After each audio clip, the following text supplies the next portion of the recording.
শুভ সকাল বন্ধুরা। দেখো আমি প্রতিদিন রাতে চিয়া সিড ভিজিয়ে রাখি আর প্রত্যেকদিন সকালবেলা উঠে চিয়া সিডের মধ্যে লেবুর রস চিপে দিই, দিয়ে আমি আর আমার বর প্রত্যেক দিন খালি পেটে এটা 1 গ্লাস করে খাই।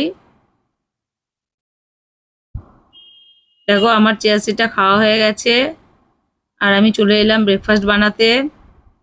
আমি আগের দিন রাতে মটরটা ভিজিয়ে রেখেছিলাম, মটরটা দেখো ভালো করে ভিজে গেছে। প্রথমে মটরটা সেদ্ধ বসিয়ে দিলাম।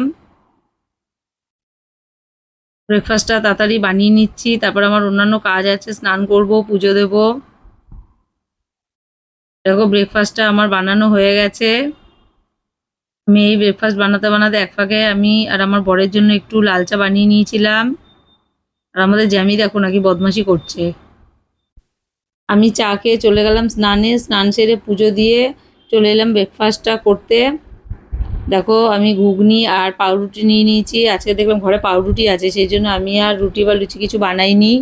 তো ভাবলাম পাউরুটি দিয়ে ঘুগনিটা খেয়ে নিই, পাউরুটি দিয়ে ঘুগনি খেতে খুব ভালো লাগে। আর ঘুগনির মধ্যে আমি আবার একটু পেঁয়াজ কুচি করে দিলাম, একটু কাঁচা লঙ্কা দিলাম আর লেবুর রস দিয়ে ভালো করে ঘুগনিটাকে মাখিয়ে পাউরুটি দিয়ে খেলাম। চলো টাটা।